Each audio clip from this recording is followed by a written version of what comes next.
Annamalai vices Jayalalithaa. 2 பேருமே என் கண்ணோட்டத்துல ஒரு புதிரான தலைவர்கள், சிறந்த தலைவர்கள், மக்கள் தலைவர்கள். 2 பேரையும் தான் நம்ம பார்ப்போமே. முதல்ல ஜெயலலிதா எடுத்துப்போம். ஏன்னா அவங்க மூத்தவங்க. 1948ல பொறந்தவங்க. நம்ம தலைவர் அண்ணாமலை 1984. அது அப்படியே கொஞ்சம் லைட்டா திருப்பி போட்ட மாரி இருக்கு. 2 பேருமே அரசியலுக்கு புதுசு. அவங்களோட தொழிலே கம்ப்ளீட்டா வேற. சின்ன வயசுலேருந்து அரசியல்வாதி அதெல்லாம் ஒண்ணும் கிடையாது. இல்ல அவங்க அப்பா, அம்மா அரசியல்வாதியும் கிடையாது. ஜெயலலிதா ஒழுக்கமானவங்க. Focused person. தேவைக்காக, மக்கள் தேவைக்காக எம்ஜிஆர் இறந்த உடனே வேற அந்த இடத்துல ஒரு வெற்றிடம் இருக்கு. எம்ஜிஆர் சொல்லி வளர்த்திருப்பார். எனக்கு அடுத்து இந்த கட்சி என்ன ஆக போகுது அப்படின்ட்டு. ஸோ அதனால துணிச்சலா அவங்க வந்து சின்ன வயசுலயே வந்தாங்க. 38ன்னு நினைக்கிறேன். நம்ம அண்ணாமலை அவரோட தொழிலே வேற. அவரு கம்ப்ளீட்டா வந்து வேற உலகத்துல இருந்தாரு. ஆனா மக்கள் தேவைக்காக 36 வயசுல வந்தார். ஸோ ஆல்மோஸ்ட் 2மே இளைஞர் வயசு. அப்படி சொன்னா டக்குன்னு அப்படி கொதிக்கிற வயசு. 2 பேருமே தே ஆர் ஃபோக்கஸ்ட். எந்த வேலை எடுத்தாலும் அதை சிறப்பா செஞ்சு முடிக்கிறவங்க. அவங்க சின்ன வயசுல இருந்தே வெற்றி அடைஞ்சுக்கிட்டே இருந்தாங்க ஜெயலலிதா. இவரு சின்ன வயசுல இருந்தே வெற்றி அடைஞ்சுக்கிட்டே இருந்தார். எங்க கிராமத்துல இருந்து வந்தவரு, மைசூர்ல இருந்து ஒரு சிறந்த குடும்பத்துல வந்தார். ஆனா அந்த குடும்பத்துல அப்பா வந்து வேற ஒரு பிரச்சனையா போயிட்டாரு. ஸோ அம்மா தனியா சிங்கிள் உமனா சென்னைக்கு ஒரு ஏழை நடிகையா வந்தாங்க இல்லையா? ஸோ ஆல்மோஸ்ட் 2 பேருமே வந்து ஒரு ஏழை பேக்ரவுண்ட்ல வந்த மாதிரி கூட கற்பனை பண்ணிக்கலாம். ஆனா இவங்க படிப்பை நிறுத்திட்டு அவங்க அம்மா வந்து சினிமாக்காக இறக்கி விட்டாங்க. ஏன்னா தன்னால செய்ய முடியல அப்படின்னு. பட் இருந்தாலும் அது பிடிக்காத தொழில்னாலும் அதுல கம்ப்ளீட்டா இருந்து அதுல நல்ல சிறப்பா நடிப்பாங்க. துருதுருப்புன்னு இருப்பாங்க. எங்க வேணாலும் போயிட்டு வந்துட்டு இருக்கிற அந்த மாதிரி ஒரு கேரக்டரா இருக்கும். நடனம் அவங்க அந்த காலத்துல எல்லாரையும் பீட் பண்ணிட்டு வந்தாங்க. ஏன்னா அவங்க வந்த காலத்துல பெரிய ஜாம்பவான்களா இருந்தாங்க. சரோஜா தேவி, பத்மினி, சாவித்ரி, தேவிகா பெரிய ஜாம்பவான்களா இருக்கிறாங்க. பட் அவங்க எல்லாம் தள்ளி விட்டுட்டு வந்தாங்க. அண்ணாமலை கட்சிக்குள்ள வரும்போது யாருமே எதிர்பார்க்கல. ஒரு அவர் ஐபிஎஸ்ல இருந்தவர். ஒரு கட்டமைப்பான ஒரு இடத்துல இருந்தவர். பிளஸ் ஃபுல்லா நல்ல படிப்பு. இன்ஜினியரிங் படிச்சிருக்கிறாரு. அதுக்கப்புறம் அப்படியே இந்த பக்கம் தாண்டி எம்பிஏ முடிச்சிருக்கிறாரு. அப்படியே தாண்டி ஐபிஎஸ் முடிச்சிருக்கிறாரு. முடிச்சு கர்நாடகாவில் இருந்திருக்கிறாரு. ஜெயலலிதா கர்நாடகாவில் தமிழ்நாடு இருந்திருக்கிறவங்க. அவங்க 2 பேருடைய தலைமையை பார்ப்போம். அவங்க கட்சி பொறுப்பு எடுத்தப்போ ஜெயலலிதா கட்டாயத்தில் எடுத்திருக்காங்க. ஏன்னா கட்சியை வந்து கட்டமைப்போட கலைஞரை எதுக்கணும் அப்படிங்கிறனால. இவங்க தமிழ்நாட்டில் பாரதிய ஜனதா கட்சியே வளரல அப்படிங்கிறத மக்கள் இங்க வந்து அவ்வளோ ஊழல் இருந்துட்டே இருக்கு. இன்னும் அந்த ஊழலை வந்து நம்மளால கட்டுப்படுத்த முடியல. So governance. ஸோ கவர்னன்ஸ் என்னது? நம்மளோட ஆட்சியில் இருக்கிற தவறுகளை சீரமைக்கணும் அப்படின்ட்டு. ஏன்னா அவர் வந்து ஒரு போலீஸா எல்லாத்தையும் கட்டமைப்பு பண்றவர். ஸோ அது வந்து கம்ப்ளீட்டா கீழே இருக்கிறவங்க சிறப்பா நீங்க இதுதான் வேலை செய்யணும்னு ஒரு புரோட்டோகால் போட்டு வேலை செஞ்சாங்கன்னா தான் கரெக்டா இருக்கும். இப்போ கரூர் பிரச்சனை எடுத்துக்கோங்க. கரூர் வந்து நம்ம அண்ணாமலை தமிழ்நாட்டில் இருந்தாலும் வச்சுக்கோங்க, கட்டாயம் நடந்திருக்காது. அந்த கீழே இருக்கிற கட்டமைப்பு வந்து அவங்கவுங்க சும்மா வந்து ஒரு கான்ஸ்டபிள் சும்மா நின்றுட்டு வேடிக்கை பார்த்துக்கிட்டு அவரும் வந்து நானும் விஜயை பார்க்குறேன் அந்த மாதிரி ஒரு ஆளுங்களை போடுறதோட அவங்க அவங்க வேலைக்காக வந்திருக்கிறாங்க. ஸோ அந்த இதை வந்து போலீஸ் தவற விட்டாங்கிறது தான் என்னோட. ஸோ அந்த கட்டமைப்புக்காக 2 பேருமே வந்திருக்காங்க. ஜெயலலிதா அதிமுகவோட கட்டமைப்பை நல்லா சிறப்படுத்தி அதை ஒரு ஒரு ஆளுமை கொண்டு வந்து அந்த லெவல்ல வந்தாங்க. இவர் பாரதிய ஜனதா கட்சியோட கட்டமைப்பை நல்லபடியா கொண்டு வரணும், அவங்கள வளர்க்கணும் அந்த செதில வந்தவங்க. 2 பேருமே கரப்ஷனுக்காக பாடுபட்டவங்க, ஊழலுக்காக பாடுபட்டவங்க. ஆனா 2 பேருமே அதை செய்ய முடியும். ஜெயலலிதா ஃபுல்லா முழுமையா செய்ய முடியல. அவங்க இருந்த காலத்துல ஏதோ ஒரு விதத்துல குண்டாஸ் சட்டத்தை கொண்டு வந்தவங்க அவங்க தான்.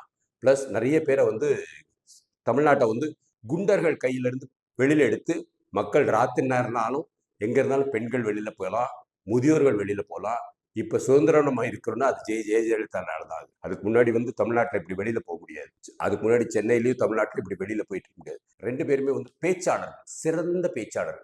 ஒரு சாதாரண மக்கள் புரிகிற அளவுக்கு ஜெயலலிதா பேசுவாங்க. மக்களிடத்துல போய் செய்வீர்களா அப்படின்னு ஒன்று கேட்பாங்க இல்லையா?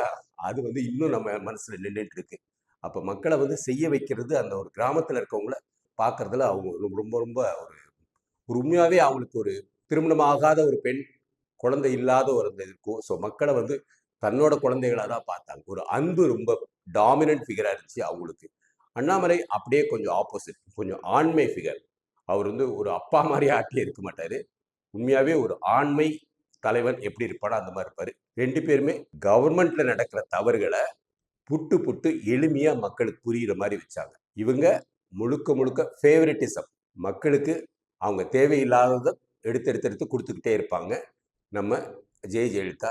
இவர் ஐபிஎஸ் இது கம்ப்ளீட்டாக அக்கௌண்டபிலிட்டி, கணக்கு, மக்களோட பணம் மக்களுக்கு கரெக்டாக கணக்கு தெரியணும், அந்த மாதிரி தெளிவுபடுத்துறதுல அவர் வந்து கரெக்டாக இருந்தார். ஒழுக்கமான ஆள், 2 பேருமே ஒழுக்கமான ஆள். கட்சிக்கு வந்த பிறகு ஏதோ ஒரு காலகட்டத்தில் சசிகலா மேடம் வந்தனாலேயோ இல்லை ஒரு சூழ்நிலை மாறினாலேயோ ஜெயலலிதா அவங்களோட உணவு கட்டுப்பாடை மறந்துட்டாங்க. சிலர் அவங்களுக்கு சில கெட்ட பழக்கங்களும் இருந்திருக்கும் அப்படிங்கிற மாதிரி சொல்றாங்க. மருத்துவராக நான் பார்க்கும்போது கட்டாயம் வந்து ஒரு ஆல்கஹால் சம்பந்தமான ஒரு ஒரு பிரச்சனைகள் இருந்திருக்கலாம், மது சம்பந்தமான பிரச்சனை இருந்திருக்கலாங்கிறது என்னோட சிந்தனை, ஒரு யூகம் தான் அது. உணவு ஆனால் கட்டுப்படுத்த அவங்களால கம்ப்ளீட்டா முடியல. ஏன்னா ஒரு தனிமையா இருந்த பெண், எதுக்குடா நான் இதெல்லாம் செய்யறேன், மக்களே என்ன வந்து இப்படி செய்ய வைக்கிறீங்க அப்படின்ட்டு அவங்களுக்கு ஒரு வெற்றியிடம் வந்துச்சு. ஸோ இன்னுமே அவரோட அவங்க இறப்பு வந்து ஒரு புதிராக இருக்கிற மாதிரி தான் நம்ம எல்லாம் பார்க்கறோம். ஆனால் it's because of sedentary life. அப்படியே வீட்டுக்குள்ளேயே இருக்கிறது, அவங்கள நம்ம வெளியில் போக விட முடியாது. அப்படியே வெளியில் போனாலும் ஏதோ உடம்புல இது போட்டுட்டு இருக்க வேண்டியிருக்கு. அதனால் அவங்களுக்கு சுகர் வந்துச்சு. ஸோ மக்கள் தான் அவங்கள வந்து ஒரு ஒரு ஜெயில் மாதிரி அடைச்சி வச்சு நம்ம தான் அவங்களுக்கு கொடுக்கணும். ஸோ ஆஸ்பத்திரியில் இருக்கும்போது, அப்போல்லாம் ஆஸ்பத்திரியில் இருக்கும்போது, இப்போ நம்மளாம் இருந்தோம்னு வச்சுக்கோங்க, உங்களுக்கு பில்லு ஜாஸ்தியாக சார், நீங்கள் அனுப்பிச்சி வீட்டு அனுப்பிச்சி டிஸ்சார்ஜ் பண்ணிடுவாங்க. ஏன்னா வீட்டுக்கு போனால் தான் நீங்கள் அங்கங்கே நடந்து வைப்பீங்க, ஒரு தோட்டத்தில் போய் வெயில் நல்லா படும். பட் அவங்க உள்ளுக்குள்ளேயே ஒரு 70 நாள் இருந்தாங்க. ஸோ ஷி வாஸ் லிட்ரலி, அவங்க பயத்தினாலேயோ இல்லை அவங்களுக்கு உலகம் பிடிக்காதனாலேயோ அவங்க வந்து டிவிடியில் இறந்துருப்பாங்க. Deep vein thrombosis. That is என்னோட ஒரு டாக்டரான ஒரு சிந்தனை தான். பெண்கள் எப்படி எதனால இறக்குறாங்க, பெண்களுக்கு எந்த மாதிரி நோய்கள்லாம் வந்து அந்த சிந்தனையில தான் பார்க்குறேன். பட் அண்ணாமலை வந்து ஒரு உணவு கட்டுப்பாடு அவர்கிட்ட இருக்குமோ இல்லையோ அப்படிங்கிற சிந்தனை எனக்கு இருக்கு. ஏன்னா வந்தப்போ வந்து ஒரு நல்ல ஒரு ஒரு ஒரு நல்ல ஒரு பாடி ஸ்ட்ரக்சரா எதுனாலும் இது பண்ணிட்டு இருப்பாரு. நம்ம பாட்டுக்கார் பாட்டு ரோட்ல ஓடுவார், அதெல்லாம் இருக்கு. இப்போ அதெல்லாம் பண்றாருன்னு தெரியல. பட் இருந்தாலும் வெயிட் கட்டாயம் நிறைய போட்டிருக்காரு அவரு. யாராவது சொல்லியிருப்பாங்க, உங்களுக்கு உடம்பா இருந்தால் தான் நீங்கள் தலைவராக இருக்கும்னு சொல்லியிருப்பாங்களேன்னு தெரியல. கொஞ்சம் தேவையில்லாம் நிறைய சாப்பிட்றாரு. ஸோ அவருக்கு இந்த ஜெயலலிதா மாதிரி உள்ள அந்த ஒரு வீக்னஸ் வந்துடக்கூடாதுங்கிறது என்னோட இது. ஏதாவது நீங்கள் நண்பர்கள் பார்த்தாலும் கட்டாயம் நீங்கள் சொல்லுங்க. மற்றபடி 2 பேருமே ஹெல்த்தியாக இருக்கும்போது, யங்காக இருக்கும்போது, ஒரு கரிஸ்மேட்டிக்காக இருக்கும்போது, ஒரு நல்ல ஒரு தலைவர்களாக இருந்தாங்க. 2 பேருமே எழுதுறதுல தேவர் வெரி குட். அதே போல டெல்லி தொடர்பு ஜெயலலிதா இருக்கும் போதும் டெல்லியில போய் கரெக்டா அவங்க வந்து யார் யார்கிட்ட என்னென்ன பேசணுமோ ஆங்கிலத்தில் பேசி தனக்கு சாதிக்க வேண்டிய செய்தி வந்துருவாங்க. அண்ணாமலையும் கட்சிக்குள்ள இருக்கிறாரே தவிர அவர் கரெக்டா என்னென்னலாம் இது பண்ணணுங்கிறது தெளிவா இருவார். நல்ல எழுத்தாளர், ஏன்னா புஸ்தகம் எழுதியிருக்கிறாரு, கடினமா உழைக்கிறாரு. ஸோ 2 பேருமே சிறந்த தலைவர்கள். இவங்க 2 பேரையும் நீங்க பார்த்து ஃபாலோ பண்ணின்னு வச்சுக்கோங்க, கட்டாயம் நீங்க வந்து ஒரு நல்ல சிறந்த தலைவராக இருப்பீங்க. இளைஞர்களே, இவங்க 2 பேரும் இளைஞர்களா இருக்கும்போது உண்மையாவே அரசியல் தெரியாதவர்கள் அரசியலுக்குள்ள வந்திருக்கிறாங்க. பட் ஒழுக்கம் தான் அவங்களுக்கு தனிப்பட்ட ஆளுமை கொடுத்துருக்கு. அந்த ஆளுமை திறமையை மக்கள் இடத்துல அதிமுகல ஒழுக்கமான ஒரு கட்சியா கொடுத்தார். ஸோ அவர் காலில் எல்லாரும் விழுவாங்க அப்படின்னு சொல்றது வந்து ஒரு கட்டுப்பாடுக்குள்ள நீங்க எல்லாரும் வரணும். நீ பாட்டு தண்ணி அடிச்சுட்டு ஏப்பம் விட்டுக்கிட்டு வரக்கூடாது அப்படின்ட்டு அதிமுகல இருக்கிற தொண்டர்கள் எல்லாருமே ஒரு கட்டுப்பாடா இருக்கணும். அந்த ஆளுமை வந்து அவங்ககிட்ட கரெக்டா இருந்துச்சு. பாரதிய ஜனதா கட்சியோட ஆளுமை வந்து உங்களுக்கு எல்லாருக்குமே தெரியும். அதுல அண்ணாமலை வந்து அவர் தன்னோட ஆளுமை வந்து பெரிய லெவல்ல உள்ள இது. தமிழ்நாட்டுக்கு அவர் அரசியலா வந்து வச்சுக்கோங்க, இந்த எல்லா ஐஏஎஸ் ஆபீசர்களும், எல்லா ஐபிஎஸ் ஆபீசர்கள், நம்மளோட பிடிஓஸ், அரசியல்வாதி இல்லை, கவர்னிங் பாடினா நம்மளாலுக்காக வேலை செய்யறாங்கல்ல அவங்க, மருத்துவர்கள், செவிலியர்கள், காவல்துறையில் இருக்கிறவங்க, மற்ற எல்லா வேலையுமே, தாசில்தார், எல்லா வேலையும் உங்களுக்கு தெரிஞ்ச எல்லா அரசு ஊழியர்கள் எல்லாருமே ஒரு கட்டுப்பாட்டுக்குள்ள டெக்னாலஜிக்கலி அட்வான்ஸ்டாகவும் இருக்கணும். ஏன்னா அவங்க மக்களுக்காக இருக்கிறாங்க. இப்போ பார்த்தீங்கன்னு வச்சுக்கோங்க, போலீஸ்காரங்க வந்து காலையில இருந்து ராத்திரி எத்தனை மணிக்கு வீட்டுக்கு வருவார்னு தெரியாது. அதனால அங்கங்க அவங்க இது பண்ணிட்டு அவங்களோட ஆரோக்கியமே சரியில்லாமல் இருக்கு. ஸோ காவல்துறையில் இருக்கிறவங்களுக்கு ஆரோக்கியம் சரியில்லை, டீச்சர்ஸ்குள்ள ஆரோக்கியம் சரியில்லை, துப்புரவு தொழிலாளர்களுக்குள்ள ஆரோக்கியம் சரியில்லை, டாக்டர்ஸ்குள்ள ஆரோக்கியம் சரியில்லை. இதெல்லாம் நம்ம வந்து அவங்களுக்கு ஒரு ஒழுக்கமான ஒரு ஒர்க்கிங் கல்ச்சர், அதை ஒரு நல்ல ஒரு ஆளுமை உள்ளவங்க தான் கொண்டு வர முடியும். ஸோ இவங்க 2 பேரையும் நம்ம கம்பேர் பண்ணி பார்க்கும்போது இவர்கிட்ட கற்றுக்க வேண்டிய விஷயம் நிறைய இருக்கு. நம்ம தொடர்ந்து பேசுவோம். ஜெயலலிதா வந்து மக்களுக்காக நிறைய வேலைகள் செஞ்சிருக்கிறாங்க. அண்ணாமலை இப்பதான் வந்திருக்கிறாரு. இவருக்கு ஒரு காலகட்டம் வரும், தூக்கி வாரி போட்டு இவர் ஒரு முதலமைச்சராக வருவாரு. தமிழ்நாட ஒரு நல்ல ஒரு ஆளுமைக்குள்ள எக்ஸாம்பிளா ஒரு மாநிலத்தை மாட்டுவாரு. ரோடெல்லாம் அப்படி கட்டமைப்பா டோக்கியோல இப்படி போற மாதிரி அப்படி அழகா 2 வீலர்ஸ் போகலாம். ஊனமுற்றோர்கள் ரோட்ல வண்டி ஓட்டலாம், முதியோர்கள் வண்டி ஓட்டலாம், யாருக்கும் எந்த பிரச்சனை இருக்காது. அதை நம்ம பொறுத்திருந்தா பார்ப்போம். இவர் அம்மா அப்படிங்கிற ஒரு பேரை வந்து மக்கள்கிட்ட சேர்ந்திருக்காங்க. இவர் ஆண்மகன் அப்படின்னு ஒரு வீர ஆணாதான் அவர் காட்சி அளிக்கிறாரு, தோற்றம் அளிக்கிறாரு. யாருக்கும் எந்தவித பயமும் இருக்க மாட்டாரு. அவர் எனக்கு தெரிஞ்சு அவர் பயப்படுறாருன்னா மோடி ஒருத்தருக்காதான்.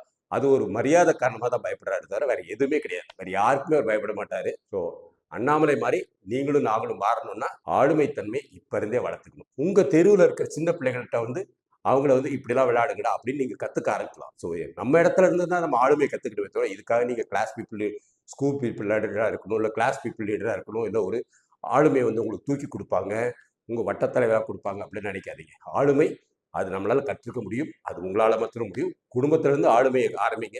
கட்டாயம் ஒரு ஒழுக்கம் ஆளுமை வீட்டில இருந்து தான் வரும். அந்த வீட்டில இருந்து நீங்க ஆரம்பிச்சுட்டு அண்ணாமலை மாதிரி நீங்க சிறந்த தலைவராவீங்க. ஜெயலலிதா மாதிரி பாசமுள்ள தலைவராவீங்க. வாழ்க பாரதம், வளர்க இளைஞர் சமுதாயம்.